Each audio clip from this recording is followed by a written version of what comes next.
我又喺網上查到咗一間好吸引嘅螺絲粉，我要去試下。坐呢度？唔係，我行到去個門口已經聞到好大陣嗰啲螺絲粉嘅味道。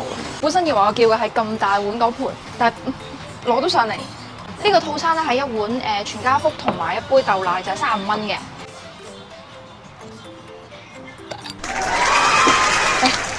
試下先。普通豆奶，後勁好甜啊！我成日喺網上查到，我已經恨咗好耐啦，就係呢間。應該試下個湯先。我比較中意我自己喺屋企買嗰啲20蚊2包嗰種。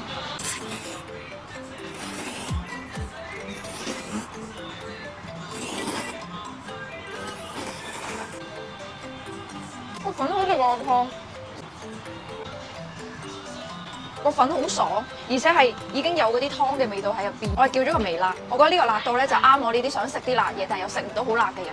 食多幾啖，佢嗰啲辣咧唔係嗰啲香辣，係嗰啲死辣。哇！呢個時候呢支豆奶就唔係特別甜啦，佢就係好有用處啦。哇！都因為我係好中意食炸枝竹嘅，所以專登叫咗一碗。我食炸枝竹係食出咗經驗，點咗啲湯咧一定要即刻食，如果唔係就會腍噶啦，就好似食蛋散咁樣，都幾好味，幾香啊！佢嗰度寫住係酸蘿蔔，但係呢個蘿蔔咧就係蘿蔔，係冇酸味，都冇咩鹹味，就係蘿蔔。喺我心目中對佢嘅期望可能有啲大，而家會有啲失望，少少失望。我仲叫咗個乾撈嘅肥腸粉，呢個肥腸粉係單嗌嘅32蚊。乾撈嘅粉仲好食過湯粉，呢間螺絲粉全場最佳嗰種係粉。